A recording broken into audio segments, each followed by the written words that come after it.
Hello, my friends, and welcome to Kurt Berglund's Baseball World. TGIF. It's time for Field Day Baseball on my tabletop, continuing my 1956 National League replay. And we're at Wrigley Field. This is a scheduled doubleheader. But something unusual, I guess you'd say unusual happened. We'll talk about that in just a minute. Our date is May 6th, 1956, and we're far enough along in the replay where we're going to take a look at the standings in just a minute and kind of update you where we are. We haven't done that yet to this point because it's been too early to get anything out of it, but I think you'll see what's going on very quickly in just a minute when we look at the standings. Sundays in the 1950s were often doubleheader days, regardless of whether games were backing up due to bad weather or not. And this was a scheduled doubleheader. But in real life, or as the kids like to say, IRL, at Wrigley Field in 1956, of course, no lights, and sometimes getting a doubleheader in could be challenging. And in game 2 of this game in real life, the game was a suspended game, tied, and after, I believe it was 6 or 7 innings of game play, tied after 6 or 7 innings, and then suspended due to darkness. And under the rules at that time, that meant you got to replay the whole thing. So at a later date, this scheduled doubleheader will become another doubleheader in our schedule, and we'll do that game at that time. But we are going to get game 1 of the doubleheader in today, and that's going to feature the Pittsburgh Pirates at Wrigley Field against the Chicago Cubs. The pitching matchup is a good one. It features Ron Kline, who became later one of the best relievers of the 1960s. He is starting today for the Pirates, and he'll be opposed by Cubs left-hander Paul Minner, who was a pretty decent pitcher, pretty average, above-average pitcher earlier in the 50s, but the career was kind of winding down at this point for Paul, so we'll see how this turns out. But before we get to the standings, I want to remind you that I've put the link to Field Day Baseball in the description for this video. You can check out the freebies to sample the game for yourself. I'm really enjoying this replay and Field Day. I'm trying to figure out how to get more Field Day on my channel. But you can take a look at that. That link in the description for the video, along with the link to my channel membership. With membership on my channel, you get access to members-only videos that subscribers cannot see, including playing tips, special reports, book reviews, exclusive replays. And as a channel member, you get discounts in my secondary store, $10 off per set, $2 off per individual team, and you get a free gift from me every month in the form of a PDF that I create. So that's a great value as well. Check that out. But for now, let's take a look at the standings and then get down to Wrigley Field for game 1 of our scheduled doubleheader. The Pittsburgh Pirates at the Chicago Cubs, May 6th, 1956, a Sunday afternoon. Well, and here are your standings. As of the start of the day on May 6th, 1956, St. Louis Cardinals are in first place with a 9-5 record. The Cincinnati Redlegs are a half game back at 9-6. The New York Giants a full game back at 8-6. The Brooklyn Dodgers are 8-8 and 2 games back. That's not true, is it? That's not even close to true. Oh, yes, it is. That's right. The Chicago Cubs, well, they are 6-7 and 2.5 back. The Milwaukee Braves are 4-5 and also 2.5 back, but percentage points behind the Cubs in the standings. The Phillies are 5-8, 3.5 back, and the Pirates are 6-10 in the basement. They are 4 back. So, a couple of things jump out at you here. First of all, we've got this cluster of teams at the top of the standings here, all within 4 teams within 2 games of first place, and 6 teams within 2.5 of first place. Actually, the start to this season, the start to this replay, is very closely packed. We don't have much separation here at all. That's point 1. Point 2 is, look at the bad weather the Braves have had to deal with. They only have 9 games in, where the Pirates have 16 in. So you know that later in the season, doubleheaders are going to start piling up on the Milwaukee Braves and a couple of the other teams. I guess the Cubs and the Phillies have some games to make up as well. One other point, and that is that the Cardinals and the Giants did not finish in the first division in real life.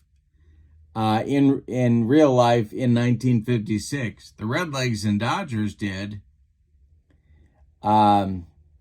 but the Braves. Or wait a minute. I think the Cardinals finished in 4th. But the Braves, the Dodgers, and the Redlegs were all clustered at the top at the end of the season within just a couple of games. I do believe the Cardinals finished in 4th, but a pretty good distance back. And then the bottom teams were the Giants, the Cubs, the Phillies, and the Pirates. So the Cardinals are certainly performing better than expected at this point, and they are about 10 days from making two major trades that really shook up their roster. So we'll see how that impacts the replay. But for today's game, we have the 6-7 for today's doubleheader. We have the 6-7 Cubs hosting the 6-10 Pittsburgh Pirates. For the visiting Pirates, Gene Freese leads off at second base. Dick Cole bats second at third base. Dale Long bats third at first base. Frank Thomas bats fourth, he's in left. Lee Walls bats fifth, he's in right. Young Roberto Clemente bats sixth, he's in center field. Dick Grote bats seventh, he's at shortstop. And Jack Shepard bats eighth, he'll do the catching. On the mound, it's Ron Kline. In 1956, Ron Kline was 14-18, threw in a couple of saves, and had a .337 ERA. For the homestanding Cubs, Solly Drake leads off in center field. Gene Baker bats second at second base. D. Fondy bats third at first base. Ernie Banks cleans up at short. Walt Morin bats fifth. He's going to be in right field. Jim King bats sixth. He's in left. Hobie Landreth bats seventh. He'll catch. And Don Hoke bats eighth. He will be the third baseman. On the mound, it's 32-year-old Paul Minner. In 1956, he was 2-5 with a .688 earned run average. All righty, let's check the stuff of each pitcher now. We will start with Paul Minner and see what kind of stuff he's bringing to the table. Oh boy, that is 5.471. And for Ron Kline, 4.323. Alrighty, and then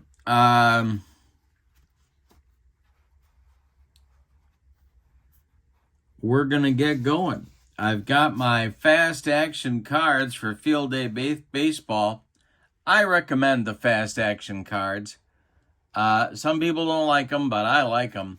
I've got the printed set right here. They also come in PDF if you would like to check those out. All right, Gene Freese steps into the batter's box, and we're ready to go at Wrigley.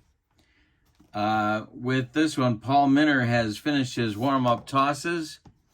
The Pirates come into this game 6-10 and in last place in the National League. The Cubs are 6-7 and currently in 5th place. All right, Minner deals to Gene Freeze, and Freeze swings and bounces one to short. Ernie Banks gloves it and throws to D. Fondy for out number 1, and we're underway in game 1 of a scheduled twin bill. Here's Paul Minner pitching to Dick Cole, and Cole will swing and bounce this one to third. That's Don Hoke. He gloves it by the third base bag and fires across the diamond for out number 2 in the first. Dale Long comes to the plate now. Minner with a lefty-lefty matchup deals to him. And that's ball 4. Long heads down to first, and the Pirates have their first base runner. Here's Frank Thomas. Minner the stretch, and the pitch to Thomas is a fly ball hit to center. Solly Drake back a couple of steps, but he's got room and puts it away for out number 3. Nothing across for the Pirates in the first. They do get a base runner. We go to the bottom of the first. Pirates nothing. Cubs coming to bat. It'll be Drake, Baker, and Fondy for Chicago in the bottom of inning number 1. The delivery by Ron Kline is swung on and hit to center. Roberto Clemente pounds the glove and makes the catch for out number 1. Here's Gene Baker. The wind and the delivery by Kline to the Cubs second baseman is a bouncing ball to third. Cole gloves it to his left, plants and throws to Long at first for out number 2. D. Fondy the batter now. The wind and the delivery by Ron Kline to D. Fondy is a base hit. This goes to left field. It drops in front of Frank Thomas, who collects it and gets it back in, and that'll bring up Ernie Banks.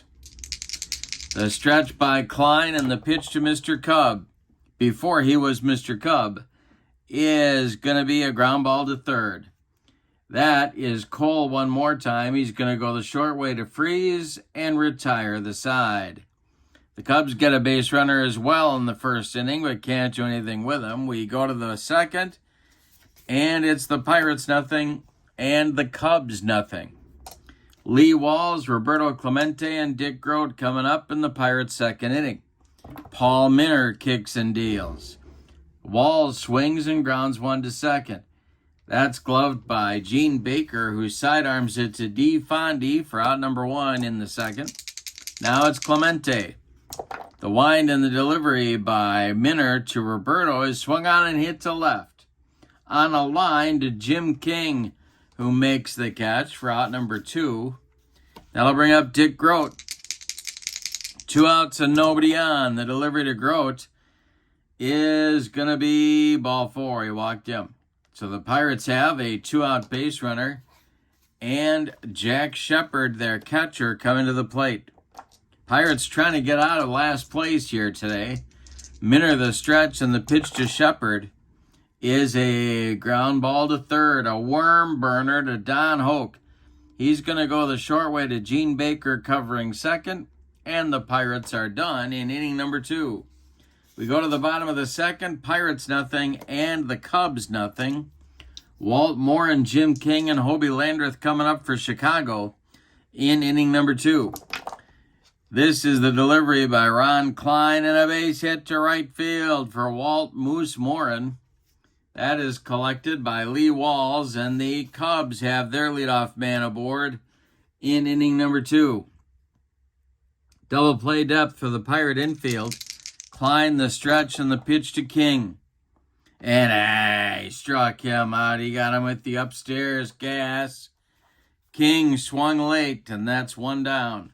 Morin still at first. Here's Hobie Landreth. Ron Kline the stretch and the pitch to the Cubs catcher. Yeah, well, we got to check the field day charts, and that will be a wild pitch by Ron Kline. That'll move Morin to second. He's in scoring position now. First time we've had a base runner there. And Landreth still up at the plate with a chance to knock him home. Kline the stretch, the pitch to Hobie. Ground ball to second. That's Freeze to his left. He gloves it and flips to Dale Long for the putout. Morin advances to third. He's 90 feet away now, and now it's decision time for Pirate manager Bobby Bragan because first base is open. He could face Don Hoke, or he could walk Hoke and pitch to the pitcher, Paul Minner. And that's what he's going to do. He's going to walk Don Hoke. So Hoke trots down to first, and Paul Minner comes to the plate. The stretch by Kline and the pitch to his counterpart, and he struck him out, and the strategy works. The side is retired, and nothing across the pay station for the Cubs in inning number 2. We go to the third. Pirates nothing, and the Cubs nothing.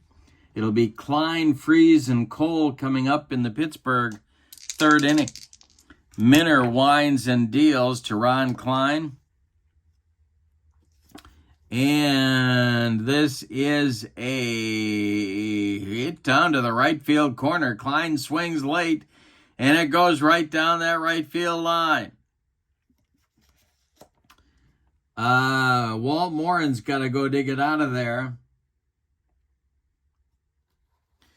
And Kline is around second. He's trying for a triple. All right, Morin gloves it, and he launches a throw toward Don Hoke, and they get Ron Kline at third.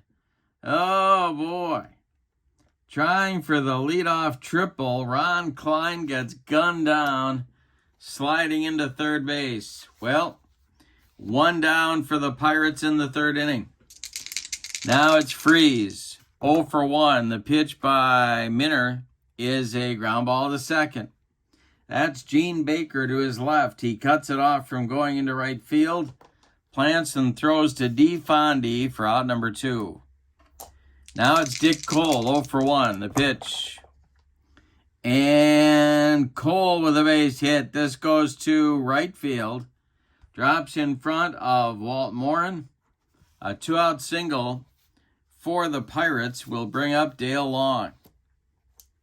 Minner the stretch, the pitch to the Pirate first sacker, and he is a base hit. This will, let's see what it does for Cole. He will stop at second. 2 on, 2 outs, and here comes Frank Thomas. All right, Minner in his first jam of the game. The stretch and the delivery to the Pirate center fielder is swung on, and that is hit to center. Back goes Drake. He's on the track. He makes the catch for out number 3. One more biscuit for breakfast for Frank Thomas, and the Pirates go ahead 3-0. But no. Instead, we go to the bottom of the third, and your score, Pirates nothing, and the Cubs nothing. Kline will face the top of the Cubs order. Drake, Baker, and Fondy in inning number 3. Ron Kline in his unibrow wind and deal. This is strike 3. He got him on a bender. Solly Drake is Ron Kline's third strikeout victim. Now it's Gene Baker. Kline deals to Baker. And this is a ground ball to short. Gobbled up by Dick Grote. He throws to Dale Long for out number 2. D. Fondy comes to the plate. He's 1 for 1. The wind by Kline and the pitch to D. Fondy is a ground ball pulled to first. This is Dale Long. He gloves it and takes it to the bag unassisted for out number 3. Well, we've got 3 in the books, and both teams have what the little boy shot at. Nothing. For Pittsburgh in the fourth, it'll be Walls, Clemente, and Grote coming up as the Pirates try and get on the board against Paul Minner. The wind and the delivery by Minner is swung on by Walls and hit to right. Dying Quail. Here comes Moose Morin, and he will make the catch for out number 1. Roberto Clemente up there now. He's 0 for 1. The pitch by Minner to Roberto is a base hit to left field. It drops in front of Jim King, and the Pirates have a 1-out base runner. Here's Dick Grote, and manager Bobby Bragan he's going to get crafty here. Going to try hit and run. And we'll see how that works out. Grote, of course, a famously good hit and run man. Minute of the stretch, Roberto Clemente takes off. And this is a line drive caught by Ernie Banks. Clemente can't even come close to getting back. Banks fires to first baseman D. Fondy, and it's a line drive, 6-3, soul-crushing, rally-killing, twin killing that'll end the Pirate fourth inning. We go to the bottom of inning number 4 with your score, the Pirates nothing and the Cubs nothing. It'll be Banks, Morin, and King coming up in the Cubs' fourth inning. Ron Kline kicks and deals. And a base hit for Ernie Banks goes to left field. It is collected by Frank Thomas, and he throws it back in. The Cubs have a leadoff man on in the 4th. Here's Walt Morin. Double played up for the Bucko infield, and the delivery to Moose. And this is ripped to center, and it is going to get over the head of center fielder Roberto Clemente. Let's see what they're going to do here. Stopping at third. Yeah, stopping at third will be Banks. Second and third now for the Cubs. And the Pirates have to decide what they're going to do with their infield. They're going to play... they're going to play back for the moment. And Jim King comes to the plate. First base is open. Kline the stretch. He needs a strikeout. And the delivery is a ground ball hit to first base. That's long. He's going to glove it and take it to the bag himself for the putout. Banks scores. Advancing to third is Morin. And there's one down in the Cubs' fourth. It's 1-0 Chicago. Here's Hobie Landreth. Now the infield is going to play in for Pittsburgh. The stretch and the pitch to Hobie. Popped him up. This wouldn't be a home run in a phone booth. Dick Grote in short left field, calling and taking for out number 2. And now it's back to the Don Hoke scenario. First base open, 2 outs, and a man at third, and they're going to do it again. They're going to walk Don Hoke intentionally for the second time in the game and pitch to Paul Minner with 2 outs and Cubs at the corners. It worked when they did it in the second for Pittsburgh, and the stretch and the delivery by Kline to his counterpart, and it swung on and hit to center, but not deep. Coming in quickly is Clemente. He grabs it on the run for out number 3. Strategy works a second time, but in the 4th, the Cubs get a run. On 2 hits, they leave 2 men on base. We go to the 5th. We got a good one at Wrigley. Cubs 1, Pirates nothing. Shepard, Kline, and Freese coming up in the Pittsburgh 5th inning against Paul Minner. Oh, we should talk about stamina. Minner can face 27 batters before fatigue may become an issue. He has faced 15. And Ron Kline can face 30 batters before fatigue may become an issue. He's faced 18. All right, the delivery to... No, I'm wrong. Minner's faced 16 batters. Kline's faced 18. The pitch from Minner to Shepard, and it's swung on by Shepard and hit to right and deep. This is going to be off the wall. Walt Morin's got to run it down.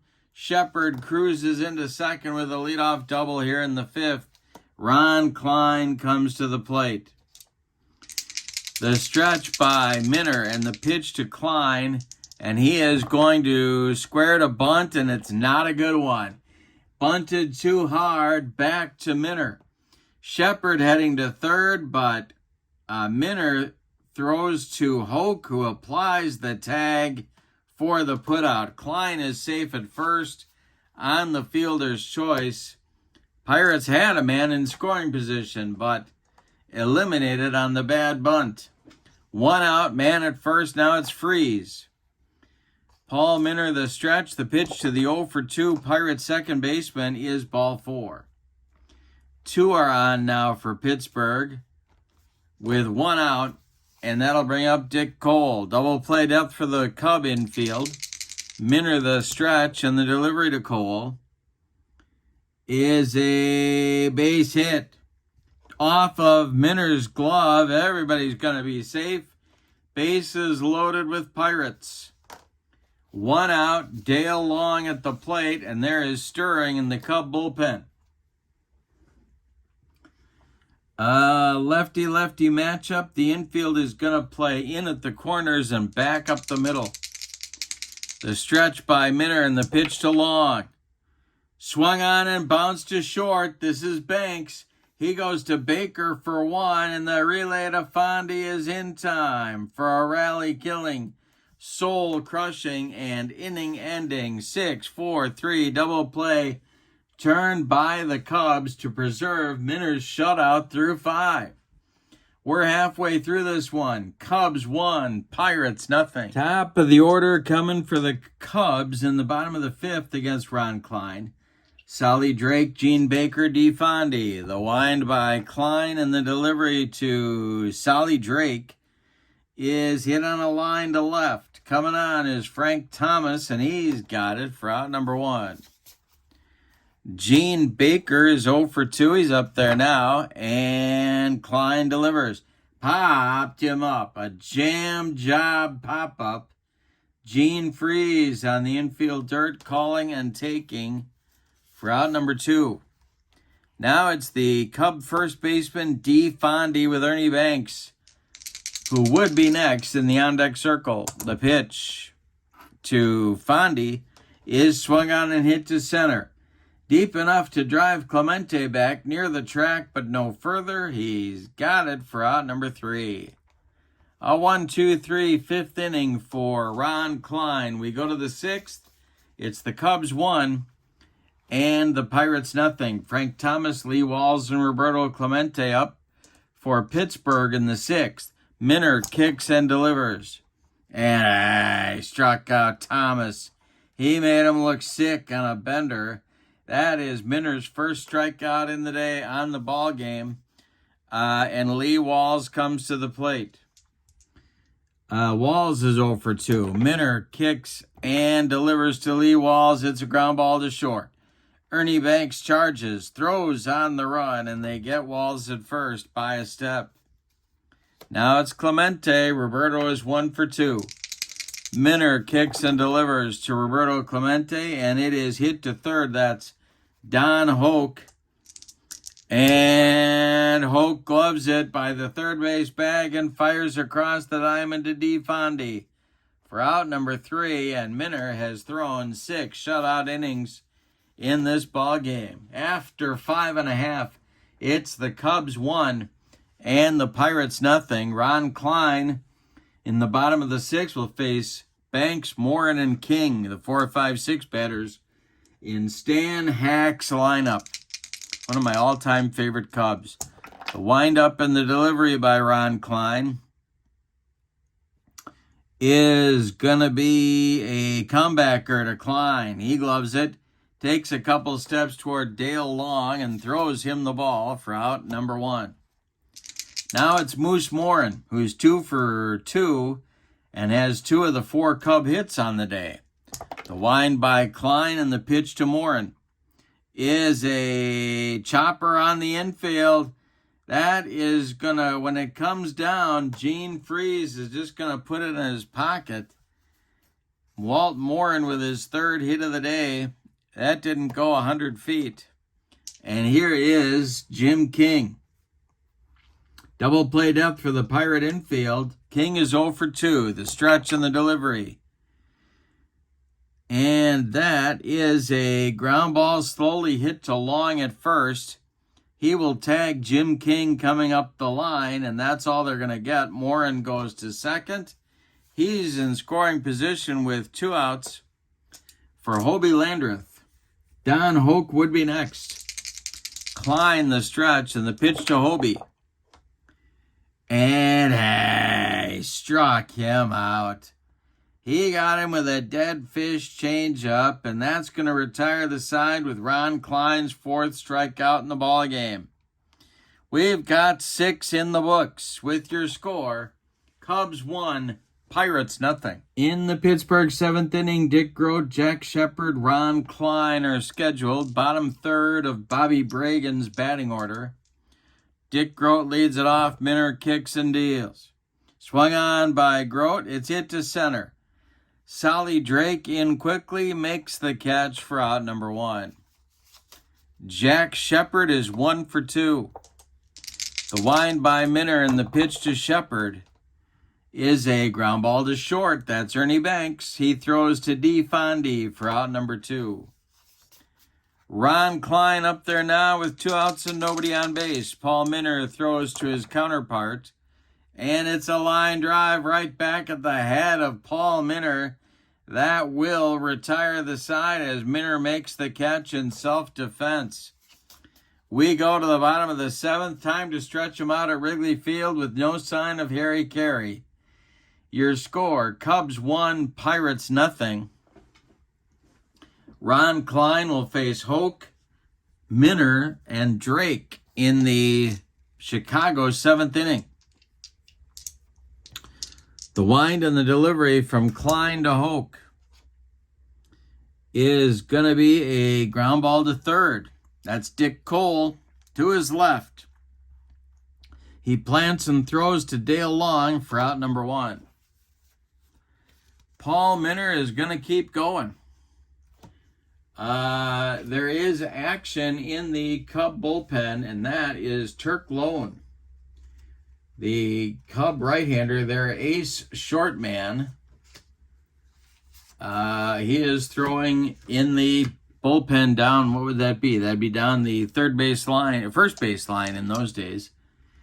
Paul Minter up there now. Kline deals. And it's swung on by Minter and hit to center. Roberto Clemente pounds the glove and makes the catch for out number 2. And now Solly Drake comes to the plate. Kline deals to Drake. And a base hit for Drake to left field. Drops in front of Frank Thomas, and the Cubs have a 2-out base runner in the 7th. It'll bring up Gene Baker. Kline the stretch, the pitch to Baker. And hey, struck him out. Upstairs gas gets Baker, and that will retire the Cubs in inning number 7. We go to the 8th. We got a pitcher's duel at Wrigley. Your score, Cubs 1, Pirates nothing. Minter is going to face Freeze, Cole, and Long in the Pirates' 8th inning. Paul Minter winds and deals. Hey, struck out Freeze. 2nd strikeout for Minter. And look at the string he's put together. 8 in a row retired now by the Cubs left-hander. Dick Cole comes to the plate. He's 2 for 3. The pitch. Fly ball to left. Coming in quickly is King. He makes a running catch for out number 2. Dale Long is up there now. Lefty-lefty matchup with no one on base. Minter deals. Long swings and grounds 1 to short. A worm burner to Ernie Banks. He fires to D. Fondy, and the Pirates are gone in the 8th. 10 in a row now for Minter. We go to the bottom of the 8th. It's the Cubs 1 and the Pirates nothing. Kline will face Fondy, Banks, and Morin in the Cubs' 8th inning, and Roy Face is warming up in a hurry in the Pirate bullpen. All right, Kline deals to Fondy, who's 1 for 3. The delivery, base hit for Fondy to left. Frank Thomas collects it and gets it back in, and Ernie Banks comes to the plate. Pirates looking for a twin killing. The stretch by Kline and the pitch to Ernie is a I gotta check freeze range rating here. That is gloved by Freeze, and he is going to go to Grote for 1, and that's all they're going to get. Banks beats the Rapid first. So Fondy is retired 4-6. Banks safe on a fielder's choice. Here's Walt Morin 3 for 3.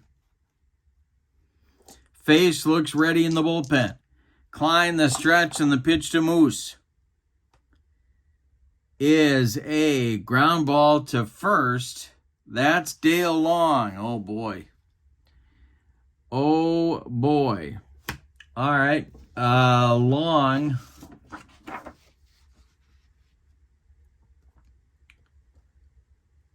will glove it. He's going to fire to Grote for 1, and that's all they're going to get. So Banks is retired 3-6. Now Morin is safe on the fielder's choice, and Jim King comes to the plate. Ron Kline with a deep breath trying to get through the 8th inning. The delivery. And it's hit to right and deep for Jim King. Back goes Lee Walls. Warning track. Wall, and it's gone. A 2-run bomb for King. Puts the Cubs in front 3-0, and that's going to do it for Ron Kline. Well, I hung with him to try and get him a chance at the win, and he hung a breaking ball to Jim King, and Jim deposited it onto Sheffield Avenue. All right, so it's going to be Roy Face. 3-0 Cubs on the 2-run bomb by Jim King. Faces stuff 3-2, 3-6. And he'll face Hobie Landreth. Face winds up and deals to Hobie. And a base hit for Landreth. Goes to left field. A 64 hopper out to Frank Thomas. And Don Hoke comes to the plate. Paul Minner would be next. Face the stretch and the delivery to Hoke. Hey, struck him out. He got him with that Roy Face screwball, and that will retire the side, but not before the Cubs add 2 runs to their total. On 3 hits, they leave 1. We go to the 9th, and your score, Cubs 3, Pirates nothing. Frank Thomas, Lee Walls, Roberto Clemente due up in the Pirates' 9th, and Paul Minner going for a shutout. Are you kidding me? All right, here we go. Turk Lone is ready in the Cub bullpen. Frank Thomas is 0 for 3. Minner deals. Swung on by Thomas and hit to center.